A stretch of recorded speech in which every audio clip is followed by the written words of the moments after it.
33வது அத்தியாயம் 56வது வசனம். இன்னல்லாஹ வ மலாயிகத்தஹு யுஸல்லூன அலன் நபி யா அய்யுஹல்லதீன ஆமனூ ஸல்லு அலைஹி வ ஸல்லிமு தஸ்லீமா. அல்லாஹ் சொல்கிறான், அல்லாஹ் இந்த நபிக்கு அருள் புரிந்து விட்டான். அவர் கேட்காமலேயே அல்லாஹ் சொல்கிறான், இந்த நபிக்கு அல்லாஹ் அருள் புரிந்து விட்டான். வானவர்கள் எல்லாம் அவருக்காக வேண்டி அவனிடத்தில் அருளை தேடுகிறார்கள்.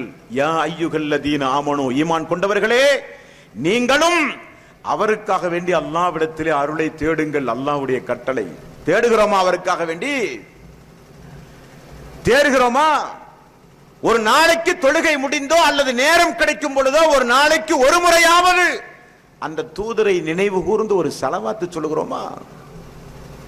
ஒரு தூதர் கேட்கிறார், இன்னொரு தூதர் கேட்காமலேயே அல்லாஹ் கொடுக்கிறான். அவர்தான் ரசூல் ஸல்லல்லாஹு அலைஹி வஸல்லம். வலா துஹ்ஸினி யௌம யுபஅஸூன், இப்ராஹிம் நபியினுடைய அடுத்த துஆ. வலா துஹ்ஸினி யௌம யுபஅஸூன், உயிர் பெற்று மீண்டும் எழுக்கப்படுகிற அந்த நாளில் அல்லாஹ்வே என்னை நீ இழிவுபடுத்தாதே. தூதருடைய பிரார்த்தனை. இந்த தூதருக்கு அல்லாஹ் ரப்பல் ஆலமீன் என்ன சொல்கிறான்? யௌமலா யுஹ்ஸில்லாஹு நபிய்ய வல்லதீன ஆமனூ மஅஹு, இந்த நபியையும் அவரை பின்பற்றிய மக்களையும் அல்லாஹ் இழிவுபடுத்தாத அந்த நாளில். வார்த்தையை பாருங்க. இந்த தூதரையும் அந்த தூதரை பின்பற்றிய இறை விசுவாசிகளையும் அல்லாஹ் இழிவுபடுத்தாத அந்த நாளில் இப்ராஹிம் நபி என்ன செய்கிறார்? யா அல்லாஹ், அந்த நாளில் என்னை இழிவுபடுத்தாதே. இந்த தூதருக்கு அல்லாஹ் சொல்கிறான், உன்னை நான் இழிவுபடுத்த மாட்டேன். கேட்காமலேயே அல்லாஹ் ரப்பல் ஆலமீன் சொல்கிறான். இப்ராஹிம் அலைஹிஸ்ஸலாத்து வஸ்ஸலாம், வஇது கால இப்ராஹிம் ரப்பி ஜஅல் ஹாதல் பலத ஆமினன் வஜ்னுபினி வபனிய அன் நஅபுதுல் அஸ்னாம். அல்லாஹ், இந்த ஊரை ஒரு அபயமளிக்கும் ஊராக மக்காவை நீ ஆக்குவாயாக. என்னையும் என்னுடைய பிள்ளைகளையும் சிலைகள் வணங்குவதை விட்டும் நீ காப்பாவாயாக, அசுத்தத்தை விட்டும் நீ காப்பாயாக. ஆனால் இந்த தூதருக்கு அல்லாஹ் என்ன சொல்கிறான் தெரியுமா? இன்னமா யுரீதுல்லாஹு லியுத்ஹிப அன்கும் ரிஜ்ஸ அஹ்லல் பைத் வ யுத்தஹிருக்கும் தத்ஹீர். அல்லாஹ் சொல்கிறான் 33வது அத்தியாயத்தின் 33வது வசனம், நபியே, உம்மையும் உம்முடைய வீட்டாரையும் அல்லாஹ் அசுத்தத்தை விட்டும் அல்லாஹ் போக்கிவிட்டான். அல்லாஹ் அசுத்தத்தை விட்டும் அல்லாஹ் போக்கிவிட்டான். அல்லாஹ் ரப்பல் ஆலமீன் சொல்கிறான். ஆகவே அந்த தூதர் நபிகள் நாயகம் ஸல்லல்லாஹு அலைஹி வஸல்லம் என்கிற அந்த இறுதி தூதர் நீங்களும் நானும் நினைக்கின்ற சாதாரணமான தூதர் அல்ல. வமா அர்ஸல்னாக இல்லா ரஹ்மத்தல் லில் ஆலமீன். வார்த்தையினுடைய நீள அகலத்தை நீங்கள் புரிந்து கொள்ள வேண்டும். ஏதோ போகிற போக்கில் வருடத்திற்கு ஒரு முறை மீலாது விழாவில் நினைவு கூறுவதற்காக வேண்டி அல்லாஹ் அனுப்பிய தூதர் அல்ல. அல்லாஹ் எங்கு கொண்டு போய் வைக்கிறான் தெரியுமா? அல்லாஹ்வுடைய ரசூலை வமா அர்ஸல்னாக இல்லா ரஹ்மத்தல் லில் ஆலமீன். தூணில்லாமல் உயர்த்தி நிற்க வைத்திருக்கிற இந்த வானத்தை அல்லாஹ் எப்படி தன்னுடைய ரஹ்மத் என்று சொல்லுகிறானோ, பூமி இடம்பெயராமல் இருப்பதற்காக வேண்டி அங்குமிங்குமாக அல்லாஹ் நெட்டி வைத்திருக்கிற மலைகளை எப்படி அல்லாஹ் தன்னுடைய அருள் என்று சொல்லுகிறானோ, சூரியனையும் சந்திரனையும் அல்லாஹ் தன்னுடைய ரஹ்மத்தாக எப்படி போதிக்கிறானோ, அந்த வரிசையில் கொண்டு போய் அல்லாஹ் சொல்லுகிறான் ஒமா அர்ஸல்னாக இல்லா ரஹ்மத்தல் லில் ஆலமீன். இந்த தூதர் யார் தெரியுமா? இந்த இறை தூதர் யார் தெரியுமா? இந்த இறை தூதர் இந்த பூமிக்கு அருளப்பட்ட ஒரு அருள் என்று அல்லாஹ் சொல்லுகிறான். அந்த அருள் கொடைகளை மறந்து நடக்கலாமா? எந்த அருளை மறந்தாலும் இந்த அருளை மட்டும் நாம் மறந்து விடவே கூடாது, மறந்து விடவே கூடாது. குல் யா அய்யுஹன் நாஸ் இன்னி ரசூலுல்லாஹி இலைக்கும் ஜமீஆ. அல்லாஹ்வுடைய ரசூல் நம்மிடத்திலே பேசுகிறார்கள். நான் யார் தெரியுமா? முஸ்லிம்களுக்காக வேண்டி மட்டும் அனுப்பப்பட்ட தூதர் அல்ல, மனித சமுதாயத்திற்கே நான் அனுப்பப்பட்ட தூதர் என்று ஒரு இறை தூதரை அல்லாஹ் அறிமுகம் செய்கிறான். அதிகம் அதிகம் நேசிக்க கடமைப்பட்ட ஒரு சமுதாயம் அந்த இறை தூதரை பின்பற்றாமல் நேசிக்காமல் மறந்து திரிந்து இந்த உலகத்தில் வாழ்ந்து கொண்டிருந்தால் அல்லாஹ் விடுவானா? பிறகு ஏன் இஸ்லாமிய சமுதாயத்தில் இப்படிப்பட்ட தலைப்பு பேசாமல் எப்படி இருக்க முடியும்? நாம் தானே சமுதாயத்திற்கே முன்மாதிரி, நாம் தானே இந்த மனித சமுதாயத்திற்கே முன்மாதிரி. அந்த இறை தூதரை குறித்து அல்லாஹு தஆலா எத்துணை இடங்களில் எவ்வளவு இடங்களில் அல்லாஹ் ரப்பல் ஆலமீன் சொல்கிறான். அந்த தூதரை எப்படி நான் நேசிக்க வேண்டும் என்று திருக்குரானை பார்த்து கேளுங்கள். யா அல்லாஹ், நீ ஒரு வேதத்தை அனுப்பினாயே, அந்த வேதத்தை பார்த்து நான் கேட்கிறேன், அந்த தூதரை எப்படி நான் நேசிக்க வேண்டும், எந்த அளவுக்கு நேசிக்க வேண்டும், எதை விட நான் நேசிக்க வேண்டும் என்று கேட்டால் அல்லாஹ் பதில் சொல்லுவான். 9வது அத்தியாயத்தின் 24வது வசனம், குல் இன் கான ஆபாவுக்கும் வ அப்னாவுக்கும் வ இஹ்வானுக்கும் வ அஸ்வாஜுக்கும் வ அஸீரத்துக்கும் வ அம்வாலுக் தரஃப்துமூஹா வ திஜாரத்துன் தஹ்ஷவுன கஸாதஹா வ மசாகின் தர்லவுனஹா அஹப்ப இலைக்கும் மினல்லாஹி வ ரசூலிஹி. இந்த தூதரை எப்படி நேசிக்க வேண்டும் என்று கேட்கிறீர்களா?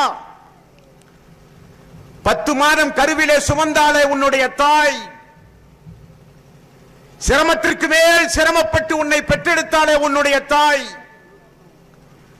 ஒட்டுமொத்த பலகீனத்தையும் சுமந்து உன்னை பெற்றெடுத்தாலே உன்னுடைய தாய், இருக்கிற ஆரோக்கியத்தை எல்லாம் இழந்து உன்னை பெற்றெடுத்தாலே உன்னுடைய தாய், அந்த தாயை காட்டிலும் நீ நேசிக்க வேண்டும் என்னுடைய தூதரை.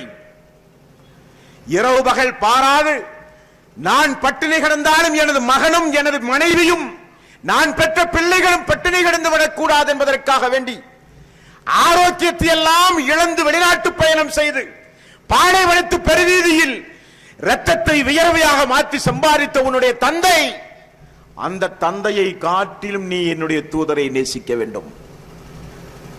நீ பெற்ற பிள்ளை, உன்னை பெற்ற உன்னுடைய தாய் தந்தை, உன்னுடைய சகோதரன் சகோதரி, உன்னுடைய சொத்து, உன்னுடைய வீடு, எல்லாவற்றையும் தாண்டி என்னுடைய தூதரை நேசிக்க வேண்டும். அல்லாஹு தஆலா திருக்குர்ஆனிலே சொல்லுகிறானே, அப்படி நாம் நேசித்திருக்கிறோமா? நெஞ்சிலே கை வைத்து சொல்ல வேண்டும், அல்லாஹ்வுடைய தூதரை நேசித்திருக்கிறோமா? அந்த மாதிரி ரசூலுல்லாஹி ஸல்லல்லாஹு அலைஹி வஸல்லம் ஒரு கட்டத்திலே ஒரு செய்தியை சொல்லுகிறார்கள். அல்லாஹ்வுடைய ரசூலாகிய அவரை இறை விசுவாசிகள் எந்த அளவுக்கு நேசிக்க வேண்டும். லா யுமினு அஹதுக்கும் ஹத்தா அகூன அஹப்ப இலைஹி மின் வாலிதிஹி வ வலதிஹி வன்னாஸி அஜ்மாயின். ரசூலுல்லாஹி ஸல்லல்லாஹு அலைஹி வஸல்லம் அவர்கள் சொன்னார்கள், எப்படி நேசிக்கணும் தெரியுமா என்னை நீங்கள்? உங்களுடைய தாய் தந்தை மனைவி மக்கள் உலகத்து மக்களை தாண்டி என்னை நீங்கள் நேசிக்க வேண்டும், என்னை நீங்கள் நேசிக்க வேண்டும்.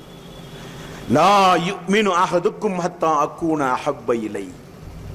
அல்லாஹ்வுடைய ரசூல் இப்படி சொன்ன உடனே உமர் ரலியல்லாஹு அன்ஹு அவர்கள் ஒரு நாள் வந்து சொல்கிறார்கள். ஃபகால லஹு உமர், யா ரசூலல்லாஹ் ல அன்த அஹப்பு இலைய மின் குல்லி ஷைஇன் இல்லா மின் நஃப்ஸி. யா ரசூலல்லாஹ், என்னுடைய உயிரை தவிர உலகத்தில் இருக்கிற அனைத்து மனிதர்களையும் தாண்டி, என்னுடைய தாய் தந்தை மனைவி எல்லாத்தையும் தாண்டி என் உயிரை தவிர உங்களை நான் நேசிக்கிறேன் யா ரசூலல்லாஹ். ரசூல் ஸல்லல்லாஹு அலைஹி வஸல்லம் அவர்கள் சொன்னார்கள், லா வல்லதி நஃப்ஸி பியதிஹி, என்னுடைய உயிர் யாருடைய கைவசம் இருக்கின்றதோ அந்த அல்லாஹ்வின் மீது சத்தியமாக நான் சொல்லுகிறேன், அகூன அஹப்ப இலைக்க மின் நஃப்ஸிக். உமரே, உன்னுடைய உயிரை காட்டிலும் என்னை நீங்கள் நேசிக்க வேண்டும். நேசிக்காத வரை உண்மை முஃமினாக முடியாது. ஃபகால லஹு உமர் ஃபஇன்னஹு ஆன வல்லாஹி லஅன்த அஹப்பு இலைய மின் நஃப்ஸிக் யா ரசூலல்லாஹ். அல்லாஹ்வுடைய ரசூலே, எனது உயிரை காட்டிலும் உங்களை நான் நேசிக்கிறேன். அதுதான் உண்மை இறை விசுவாசி என்றார்கள் ரசூலுல்லாஹி ஸல்லல்லாஹு அலைஹி வஸல்லம். அல்லாஹ் கூட திருக்குர்ஆனில் என்ன சொல்கிறான்? அன்-நபிய்யு அவுலா பில் முஃமினீன மின் அன்ஃபுஸிஹிம். மூமின்களே, உங்களுடைய உயிரை காட்டிலும் இந்த தூதரை நீங்கள் நேசியுங்கள்.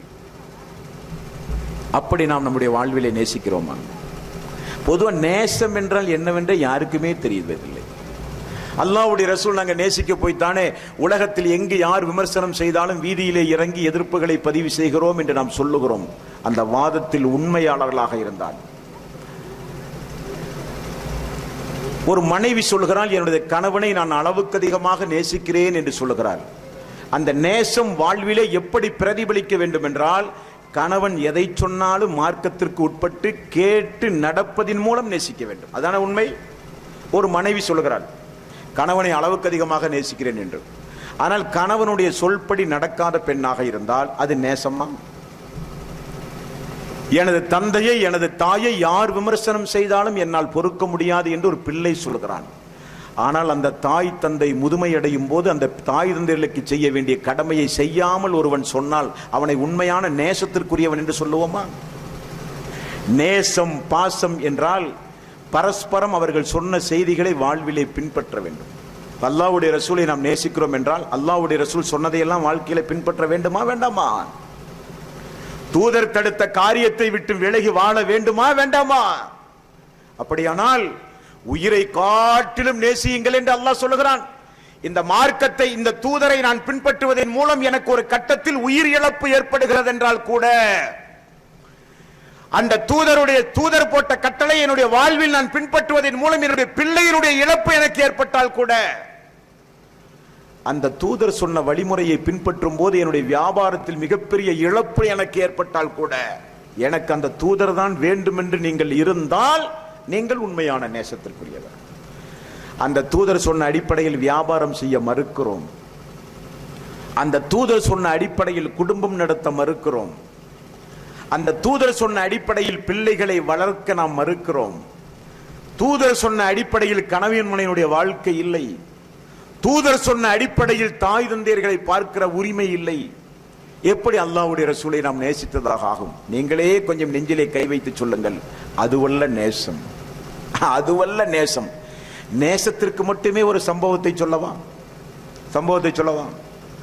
நான் கேட்கிறேன், என்றைக்காவது வீட்டிலே தனிமையில் இருக்கும் போது வாழ்க்கையில் அப்படி நடந்ததுண்டா என்று பாருங்கள். நடந்தால் ரொம்ப சந்தோஷம். தனிமையில் அப்படியே இருக்கும் போது என்றைக்காவது அல்லாஹ்வுடைய ரசூலை நினைத்து நாம் அழுதிருக்கிறோமா? இல்லை. ஒரு சம்பவத்தை பாருங்கள். எப்படிப்பட்ட ஒரு சமுதாயம்! அல்லாஹ் சொன்னானா இல்லையா? அந்நபியு அவுலா பில் முஃமினீன மின் அன்ஃபுஸிஹிம், உயிரை காட்டிலும் நேசியுங்கள் என்று அல்லாஹ் சொன்னானா இல்லையா? அந்த சமுதாயத்தை பாருங்க. அந்த சமுதாயத்தை கொஞ்சம் அப்படியே திரும்பி பாருங்க. அந்த சமுதாயம் உலகத்துல மட்டும் நேசிக்கல, உலகத்தில் மட்டும் அல்லாஹ்வுடைய தூதருடைய கட்டளைக்கேற்ப உயிரை அறியல. ஒரு சம்பவத்தை பாருங்கள். அவருடைய பெயர் சௌபான் ரலியல்லாஹு அன்ஹு. சஹாபாக்கள் அமர்ந்து கொண்டிருக்கிற ஒரு சபை. அழுது கொண்டே வருகிறார் மஸ்ஜித் நபவிக்கு. அழுது கொண்டே வருகிறார் அந்த தோழர். ரசூல் ஸல்லல்லாஹு அலைஹி வஸல்லம் சௌபானை பார்த்து விடுகிறார்கள். சௌபானே அருகிலே வா என்று அழைக்கிறார்கள். அழுகைக்கு என்ன காரணம்? குடும்பத்தில் ஏதாவது பிரச்சனையா, நோய் நொடியா, மனசு தாங்க முடியாத கஷ்டங்களா, என்ன பிரச்சனை? தோழர்கள் எல்லாம் அமர்ந்து கொண்டிருக்கிற சபை. தூதர் கேட்ட கேள்விக்கு அவர் சொன்ன பதில் என்ன தெரியுமா? யா ரசூலல்லாஹ், நான் காலையிலே உணவு உண்டேன், சிறிது நேரம் உறங்குவதற்காக வேண்டி படுக்கையை விரித்து படுத்தேன். ஒரு சந்தேகம் வந்தது, என்னால் தாங்க முடியவில்லை, ஆகவேதான் அழுகை வந்தது. என்ன சந்தேகம்? இந்த மதீனாவில் நான் வாழும் போது அவருக்கு ஏற்பட்ட சந்தேகம். இந்த மதீனாவில் நான் வாழும் போது அல்லாஹ்வுடைய ரசூலை நான் பார்க்க வேண்டும் என்று விரும்பினால், அது வியாபார தலமாக இருந்தாலும், ஊர் சுற்றுகிற பயணமானாலும், உறவினர்களை சந்திக்க நான் வெளிநாடு சென்றிருந்தாலும், எந்த பயணமானாலும் அல்லாஹ்வுடைய ரசூலை நாளைய தினம் நான் பார்க்க வேண்டும் என்று முடிவு செய்தால், மஸ்ஜித் நபவிக்கு வந்து 2 கண் கொண்டு அல்லாஹ்வுடைய ரசூலே, உங்களை நான் பார்த்து விடுவேன். ஆனால் எனக்கு முன்னால் நீங்களோ, உங்களுக்கு முன்னால் நானோ மரணித்து விட்டால் உங்களை மறுமையிலே எங்கு வந்து யா ரசூலல்லாஹ் நான் தேடுவது? அந்த ஏக்கம் தான், கவலை தான் எனக்கு. யாருக்காவது இப்படி ஒரு கவலை வந்திருக்குமா? மறுமையில் மனித கூட்டங்களுக்கு மத்தியில் யா ரசூலல்லாஹ் உங்களை நான் எங்கே வந்து தேடுவது? அல்லாஹு தஆலா நாங்கள் வாழ்விலே செய்த பாவங்களுக்காக வேண்டி எங்களை தண்டிக்க நரகிலே தூக்கி வீசினால், நீங்கள் எல்லாம் சொர்க்கத்திலே இருப்பீர்களே யா ரசூலல்லாஹ். மறுமையிலே உங்களை பிரிந்து வாழ வேண்டிய சூழ்நிலை எனக்கு ஏற்படுமே யா ரசூலல்லாஹ். மறுமையிலும் உங்களை இலகுவாக இந்த 2 கண் கொண்டு நான் பார்த்து, கட்டி தழுவி முசாபஹா செய்து, உங்களை எப்படி நேருக்கு நேர் பார்த்து சிரித்து நட்பு பாராட்டி இந்த மதீனாவிலே நான் வாழ்கிறேனோ, அதே போல சொர்க்கத்திலும் பிரிந்து விடாமல் உங்களுடைய தோழமை எனக்கு வேண்டும் யா ரசூலல்லாஹ். நீங்கள் சொர்க்கத்தில் நபிமார்களுடைய அந்தஸ்திலும், நாங்கள் சாதாரண மனிதர்களாக சொர்க்கத்தில் வேறு இடத்திலும் இருந்தது கூட எனக்கு பொறுக்க முடியவில்லை யா ரசூலல்லாஹ். சொர்க்கத்திலும் இந்த மதீனாவை போல உங்களோடு நாங்கள் சந்தோஷமாக ஒன்றாக இருக்க வேண்டும். அல்லாஹ்வுடைய ரசூலுக்கு பதில் சொல்ல தெரியல. சபையே மௌனமாகி விடுகிறது. கேட்ட கேள்விக்கு தூதர்கள் மட்டுமல்ல, தூதர் உருவாக்கி அந்த சமுதாயம் ஒரு கேள்வியை கேட்டால் மனவருத்தம் அடைந்தால் ஆறுதல் ரசூல் ஸல்லல்லாஹு அலைஹி வஸல்லம் அவர்கள் மட்டும் சொல்றதில்லை, அல்லாஹ்வே ஆறுதல் சொல்லுவான் அந்த சமுதாயத்திற்கு. அந்த அளவுக்கு அல்லாஹ் அனுப்பிய தூதரை இந்த சமுதாயம் நேசித்தார்கள். உடனே அல்லாஹ் ஜிப்ரீலை அனுப்புகிறான். சௌபான் அவருடைய கேள்விக்கு பதில் ஒட்டுமொத்த மனித சமுதாயத்திற்கும் சேர்த்து அந்த பதில். யாருக்கெல்லாம் அந்த தூதர் மறுமையில் சொர்க்கத்தில் வேண்டுமோ, யாருக்கெல்லாம் அந்த தூதருடைய தோழமை மறுமையில் வேண்டுமோ, யாருக்கெல்லாம் அந்த தூதருடைய பரிந்துரை வேண்டுமோ, யாரெல்லாம் ரெண்டு கண் கொண்டு உலகத்தில் பார்க்கிற பாக்கியத்தை இழந்து மரணித்த ஒட்டுமொத்த இஸ்லாமிய சமுதாயமும் யாருக்கெல்லாம் அந்த பாக்கியம் வேண்டுமோ எல்லோருக்கும் சேர்த்து அல்லாஹ் ஒரு வசனத்தையே இறக்கி விட்டான். ஓமை யுத்இல்லாஹ வர் ரசூல் உலாயிக மஅல்லதீன அன்அமல்லாஹு அலைஹிம் மினன் நபிய்யீன வஸ்ஸித்தீகீன வஸ்ஸுஹதாஇ வஸ்ஸாலிஹீன். ஜிப்ரீல் வந்து போனவுடன் ரசூலுல்லாஹ்வுடைய முகமெல்லாம் மலர்ந்து விடுகிறது. சபையே எதிர்பார்த்த ஒரு கேள்விக்கு பதில் கிடைக்கின்றது. அழுது கொண்டிருக்கிற சௌபான் அழுகையை நிப்பாட்டுகிறார்.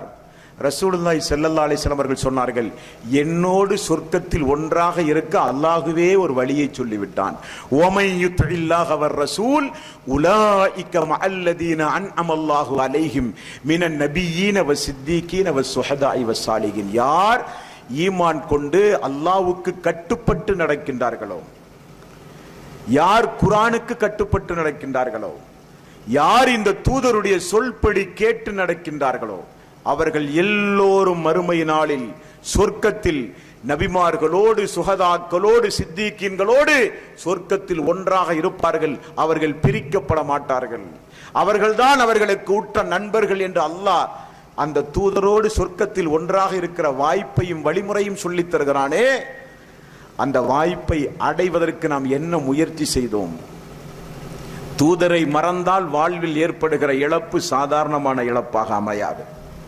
இந்த பூமிக்கே தாங்காது. இந்த பூமி இன்றைக்கு மெல்ல மெல்ல உலக அழிவு நாளை நோக்கி சென்று கொண்டிருக்கின்றது. எங்கு பார்த்தாலும் சுனாமிகள், எங்கு பார்த்தாலும் பூகம்பங்கள், எங்கு பார்த்தாலும் மனித சமுதாயத்தை வெட்டி சாய்க்கின்ற இனப்படுகொலைகள், எங்கு பார்த்தாலும் இன்றைக்கு பெருமழைகள், எங்கு பார்த்தாலும் இன்றைக்கு சூறாவளி காற்றுகள். விஞ்ஞானிகள் இன்றைக்கு மூக்கினுடைய விரலிலே வைத்து இன்றைக்கு யோசித்து பார்க்கிறார்கள், இதை தடுப்பதற்கு என்ன வழி? இது முடியாது, இது இந்த சமுதாயத்திற்கு இறக்கப்பட்ட ஒரு சாபம். அல்லாஹ் விடமாட்டான், அல்லாஹ் விடமாட்டான். அவனை மறந்து வேதத்தை மறந்து அவனே அன்பு பாராட்டி நேசித்து அனுப்பிய ஒரு தூதருக்கு துரோகம் செய்து வாழ்ந்தால் யாரையும் விடமாட்டான், எந்த குடும்பத்தையும் விடமாட்டான், எந்த சமுதாயத்தையும் விடமாட்டான். அவர்கள் எப்படிப்பட்ட சக்தி வாய்ந்த சமுதாயமாக இருந்தாலும் சரி. இன்னும் ஒன்று சேர்த்து அல்லாஹ் சொல்கிறான், அந்த தூதரை இழிவுபடுத்த உங்களால் முடியாது, அந்த தூதரை சிறுமைப்படுத்த உங்களால் முடியாது. அந்த தூதருடைய போதனையை இந்த பூமியில் நான் நிலைநாட்டுவேன் என்று அல்லாஹ் சொன்ன ஒரு இறை தூதரை மறந்த உலகத்திலே வாழலாமா? நியாயமே இல்லைங்க, நியாயமே கிடையாது. ரசூலுல்லாஹி ஸல்லல்லாஹு அலைஹி வஸல்லம் நீங்கள் சொர்க்கம் செல்ல நான் பொறுப்பு என்று சொன்னார்கள். நான் அல்லாஹ்விடத்தில் உங்களுக்காக வேண்டி வாதாடுவேன், நீங்கள் சொர்க்கம் செல்ல நான் பொறுப்பு. ஆனால் நான் சொல்வதை நீங்கள் கேட்க வேண்டும். இது முடியாதா நம்மால்? இது முடியாதா? நீங்கள் சொர்க்கம் செல்ல நான் பொறுப்பு என்றார்கள் ரசூலுல்லாஹி ஸல்லல்லாஹு அலைஹி வஸல்லம். ஆனால் நான் சொல்வதை நீங்கள் கேளுங்கள் என்றார்கள். யாருக்கு அல்லாஹ்வுடைய ரசூல் சொர்க்கம் செல்ல பொறுப்பெடுத்தார்கள்? யார் தன்னுடைய நாவையும் தன்னுடைய பிறப்பு உறுப்பையும் பாதுகாக்கிறானோ அவன் சொர்க்கம் செல்ல நான் பொறுப்பு என்றார்கள்.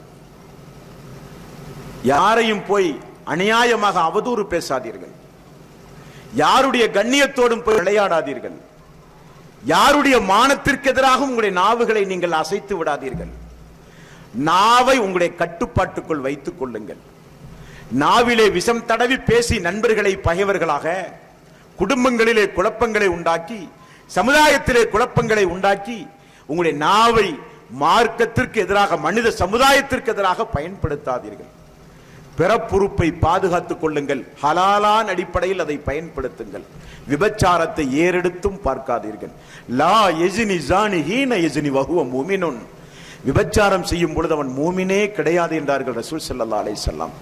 இந்த இரண்டையும் நீங்கள் பாதுகாத்தால் நீங்கள் சொர்க்கம் செல்ல நான் பொறுப்பு என்றார்கள் ரசூல் ஸல்லல்லாஹு அலைஹி வஸல்லம். இதை வாழ்விலே செய்கிறோமா? தூதர் சொன்ன அனைத்து போதனைகளையும் புறக்கணித்து வாழ்கிற சமுதாயம் பிற சமுதாயம் அல்ல, இஸ்லாமிய சமுதாயம் தான். தூதரை நேசிக்கிறேன், ஆனால் தூதர் சொன்ன எந்த ஒன்றையும் செய்ய மாட்டேன். எனக்கு மறுமையில் அந்த தூதர் வேண்டும் என்று ஆசைப்படுகிறான். அந்த தூதரோடு சொர்க்கத்தில் இருக்கிற முயற்சியில் தோற்று போய் விடுகிறான். அப்படி இல்லாமல் கடந்த காலங்கள் கடந்த காலங்களாகவே போகட்டும்.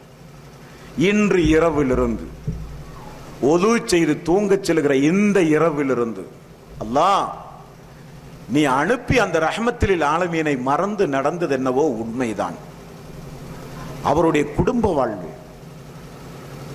அவருடைய நபித்துவ வாழ்வு, நபித்துவத்திற்கு முன்னால் அவருடைய வாழ்வு, மனைவிகள் செய்த தியாகம், அவருடைய மக்கள் மார்க்கத்தை பின்பற்றி இந்த துனியாவில் நடந்த வாழ்க்கை தியாகம், அவர் உருவாக்கிய ஒரு சமுதாயத்துடைய வாழ்க்கை வரலாறு அனைத்தையும் நாளது தேதி மூலம் நான் படிப்பேன். படிக்க கடமைப்பட்டவன் யா அல்லாஹ். நான் மறந்து விட்டேன், சைத்தான் மறக்கடித்து விட்டான் யா அல்லாஹ். யார் அந்த முஹம்மது என்கிற அந்த தலைப்பின் மூலம் அல்லாஹுவே உண்மையிலே சத்தியமாக சொல்கிறேன், இனி அந்த தூதருடைய வாழ்க்கை வரலாற்றை படிப்பேன், பிள்ளைகளுக்கும் போதிப்பேன். எனது பிள்ளைகளை அந்த தூதரை நேசிக்கிற சமுதாயமாக நான் மாற்றுவேன். எனது பிள்ளைகள் இப்பொழுது விளையாட்டு வீரர்கள், சினிமா நடிகர்கள் என்று உலகத்திலே இருக்கிற அசிங்கமானவர்களை எல்லாம் எனது பிள்ளைகள் நேசித்து உலகத்திலே வாழ்ந்து கொண்டிருக்கிறது. எனது பிள்ளைகளுடைய உள்ளத்தை நான் அல்லாஹ்வே உன் மீது சத்தியமிட்டு நான் மாற்றுவேன். எனது பிள்ளைகளுடைய உள்ளத்தில் இனி சஹாபாக்குடைய வாழ்க்கை வரலாறு, எனது பிள்ளைகளுடைய உள்ளத்தில் இனி அந்த தூதருடைய வாழ்க்கை வரலாற்றை நானும் படிப்பேன், எனது மக்களுக்கும் எடுத்துச் சொல்லுவேன் யா அல்லாஹ். அல்லாஹ்வே அந்த தூதர் எந்தெந்த விஷயங்களில் கோபப்பட்டாரோ அந்த காரியத்தை நான் செய்ய மாட்டேன். அந்த தூதர் இதை நீங்கள் செய்தால் உங்களுக்கும் எனக்கும் எந்த சம்பந்தமும் இல்லை என்று எச்சரித்த பல சம்பவங்கள் உண்டு. அவர்கள் என்னை சார்ந்தவர்கள் அல்ல, அவர்கள் என்னை சார்ந்தவர்கள் அல்ல என்று எச்சரித்த பல தீய காரியங்கள் உண்டு. அதை ஒரு காலம் நான் செய்ய மாட்டேன் யா அல்லாஹ். அந்த தூதருக்கு எந்த மார்க்கத்தை நீ போதித்தாயோ அந்த மார்க்கத்தினுடைய வாழ்வில் இயன்றவரை நீ நாளது தேதியில் நான் பின்பற்றுவேன். அந்த தூதர் தடுத்த காரியத்தை ஒரு காலம் நான் செய்ய மாட்டேன் என்கிற ஒரு விழிப்புணர்வு ஒரு ஆணுக்கு, ஒரு பெண்ணுக்கு, அல்லது இல்லங்களிலே அமர்ந்து கேட்கிற வாய்ப்பை பெற்றிருக்கிற ஒரு நபருக்கு வந்தால் அதுதான் மறுமையிலே எங்களுக்கு கிடைத்த வெற்றி, உங்களுக்கும் சேர்த்து கிடைத்த வெற்றி. ஆகவே இந்த உலகத்தில் உங்களுடைய பிள்ளைகளை மறந்தாலும், தாய் தந்தையர்களை மறந்தாலும், உங்களுடைய சொத்து பத்துகளை நீங்கள் இழந்தாலும் அல்லாஹ்வுடைய ரசூலை மட்டும் நீங்கள் மறந்து விடாதீர்கள், இழந்து விடாதீர்கள். குறைந்தபட்சம் ஒரு நாளைக்கு ஒரு முறையாவது அல்லாஹும்ம ஸல்லி அலா முஹம்மதின் வ அலா ஆலி முஹம்மதின் கமா ஸல்லைத அலா இப்ராஹீம் வ அலா ஆலி இப்ராஹீம் இன்னக ஹமீதும் மஜீத் என்கிற ஸலவாத்தை நாமும் ஓதி நம்முடைய மக்களுக்கும் தினசரி ஒரு நாளைக்கு ஒரு முறையாவது அந்த தூதருக்காக வேண்டி ஒரு துவா. வெள்ளிக்கிழமை வந்தால் அந்த வெள்ளிக்கிழமை வியாழன் மக்ரிபிலே இருந்து வெள்ளி மக்ரிப் வரை ஒரு முறை ஒரு ஸலவாத்து சொன்னால் 10 நன்மைகள் நமக்கு எழுதப்படும் என்றார்கள் ரசூலுல்லாஹி ஸல்லல்லாஹு அலைஹி வஸல்லம். அல்லாஹ் நமக்கு நன்மையும் தருகிறான், தூதரை நினைவு கூறியதாகவும் ஆகும். பாங்கோசைக்கு பிறகு அந்த தூதருக்காக வேண்டி சொல்ல வேண்டிய துவாவை கட்டாயம் நீங்கள் ஒவ்வொருவரும் மனப்பாடம் செய்ய வேண்டும். அது தூதருக்கு செலுத்துகிற நன்றி கடன். அறியாத மக்கள் அறியாமையை மென்மேலும் பயன்படுத்தி துவாவை மறந்து வாழாமல், தெரியாத மக்கள் தெரிந்த நபர்களிடத்தில் தமிழாவது எனக்கு எழுதி தாருங்கள், அந்த ரஹ்மத்துல் ஆலமீனுக்கு ஒவ்வொரு பாங்குக்கு பிறகும் நான் பிரார்த்தனை செய்ய வேண்டும், எனது மக்கள் பிரார்த்தனை செய்ய வேண்டும் என்று பாங்குக்கு பிறகு அந்த தூதரை நினைவு கூர்ந்து பிரார்த்தனை செய்யுங்கள். எல்லாம் வல்ல அல்லாஹு தஆலா ரசூலுல்லாஹி ஸல்லல்லாஹு அலைஹி வஸல்லம் மரண நேரத்தில் என்ன துஆ செய்தார்களோ, யா அல்லாஹ் யா அல்லாஹ் மறுமை நாளில் என்னை நல்லவர்களோடு எழுப்பியா அல்லாஹ், தீயவர்களோடு என்னை எழுப்பாதையா அல்லாஹ், நல்லவர்களோடு என்னை மறுமையிலே எழுப்பியா அல்லாஹ் ரசூல் ஸல்லல்லாஹு அலைஹி வஸல்லம் துஆ செய்தார்கள். நாமும் அதே போன்று துஆ செய்து, அல்லாஹ்வே வாழ்க்கையில் எப்படியெல்லாமோ வாழ்ந்து விட்டோம், இனி எனக்கு நீங்கள் நீ தருகிற அந்த வாழ்வையாவது இந்த தூதரை நேசித்து பின்பற்றி வாழ்கிற நல்லுள்ளம் படைத்த மனிதனாக என்னை நீ ஆக்கியா அல்லாஹ். கபரில் அந்த தூதரை குறித்து கேள்வி கேட்கும் போது பதில் சொல்லுகிற ஆற்றலையும் அறிவையும் எனக்கு நீதான் யா அல்லாஹ் தர வேண்டும். இதோ நான் முயற்சி எடுக்கிறேன் யா அல்லாஹ். மறுமை நாளில் எந்த தூதருக்காக வேண்டி என்னுடைய வாழ்வை நான் அர்ப்பணித்தேனோ,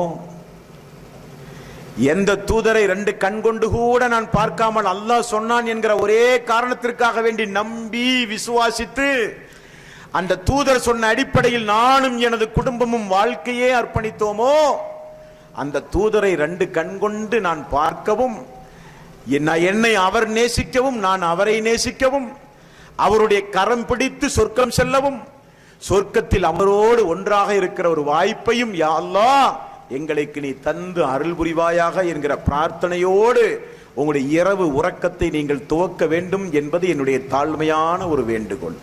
எல்லாம் வல்ல அல்லாஹு தாலா நம்முடைய பாவங்களையும் குற்றங்குறைகளையும் மன்னித்து மறுமை நாளில் இலகுவாக நம்மை விசாரித்து நபிமார்களோடு சொர்க்கத்தில் இதே போல நம் அனைவர்களையும் அல்லாஹ் ஒன்று சேர்ப்பானாக. வாஹிரு தவானா அனில் ஹம்துலில்லாஹி ரப்பில் ஆலமீன். அஸ்ஸலாமு அலைக்கும் வரஹ்மத்துல்லாஹி வபரகாத்துஹு. இறுதியாக நன்றியுரையாற்ற ஆனாரூனா அப்துல் ரஹ்மான் அவர்களை அன்போடு அழைக்கின்றோம். அஸ்ஸலாமு அலைக்கும் வரஹ்மத்துல்லாஹி வபரகாத்துஹு. அல்ஹம்துலில்லாஹ் அல்ஹம்துலில்லாஹ் அல்ஹம்துலில்லாஹ். அல்லாஹு அக்பர் அல்லாஹு அக்பர் அல்லாஹு அக்பர். ஏனென்றால் இந்த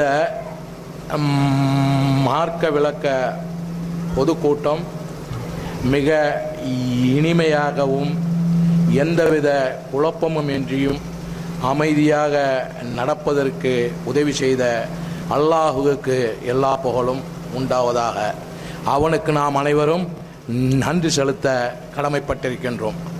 இதையடுத்து இந்த நிகழ்ச்சிக்கு ஜாமியா மஸ்ஜிது ஏற்பாடு பண்ணியிருந்த இந்த நிகழ்ச்சிக்கு சகோதரர் ஐயிபு அவர்களை அழைத்த பொழுது அவர் எங்களுடைய அழைப்பை ஏற்று இங்கு வந்து இனிமையான ஒரு அழகான ஒரு உரையை நிகழ்த்தியதற்கு அவருக்கு இந்த ஜாமியா மஸ்ஜித் தாவா குழுவின் சார்பாக நன்றியினை வெளிப்படுத்தி கொள்கிறோம். இதை அல்லாமல் இங்கு ஒளி அமைத்து கொடுத்தவர்கள் காவல்துறையை சார்ந்தவர்கள். இதையன்றி இந்த ஜாமியா மஸ்ஜிது தாவா குழு இந்த மீட்டிங்கை ஏற்பாடு பண்ணுவதற்கு எல்லா விதத்திலும் உதவிய அனைத்து நண்பர்கள், எங்களுடைய அழைப்பை ஏற்று இந்த நிகழ்ச்சியில் கலந்து கொண்ட உள்ளூர் வெளியூர் அனைத்து சகோதரர்கள், இன்னும்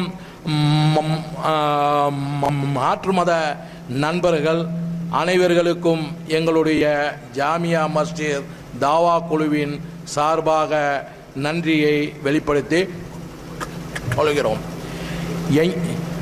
எங்களுக்கு இந்த இடத்தில் மீட்டிங்கை நடத்துவதற்கு ஒத்துழைப்பு நல்கிய பள்ளி நிர்வாகத்தினருக்கும் எங்களுடைய ஜாமியா மஸ்ஜிது தாவா குழுவின் நன்றியை இந்நேரத்தில் வெளிப்படுத்திக் கொள்கிறோம். வாஹிர தாவானா அனில் ஹம்துலில்லாஹி ரப்பில் ஆலமீன். இத்துடன் இந்த மீட்டிங் முடிக்கப்படுகிறது. சுப்ஹானக அல்லாஹும்ம வபிஹம்திக வஷஹது அல்லா இலாஹா இல்லா அன்த வஸ்தக்ஃபிருக வதூபு இலைக். அஸ்ஸலாமு அலைக்கும்.